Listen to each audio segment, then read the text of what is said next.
তো গাইস, আমি তোমাদের সাথে একটা কথা শেয়ার করতে এসেছি, যেটা খুবই মানে কি বলবো, মানে আমার সেইভাবে কিছুই না। আমি সাইয়ারা মুভি নিয়ে দুটো কথা বলতে চাই। তো আমিও সাইয়ারা মুভিটা দেখেছি, হলে গিয়ে না, বাড়িতে বসে দেখেছি।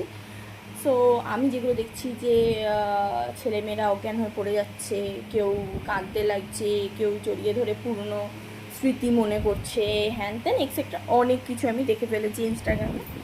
সো আমার ক্ষেত্রে গল্পটা একটা সিম্পল গল্প, যেটা প্রত্যেকটা লাভ স্টোরিতেই এরকম হয়ে থাকে। তো এটা স্পেশাল কোনো কিছু নয় যে আমি তার জন্য কাঁদতে থাকবো, মরে যাব, আমি অজ্ঞান হয়ে যাব। মানে আমি মানে সিরিয়াসলি মানে গল্পটা ভালো, বলবো না খারাপ, ভালো, কিন্তু ইউজুয়ালি একটা বেসিক গল্প।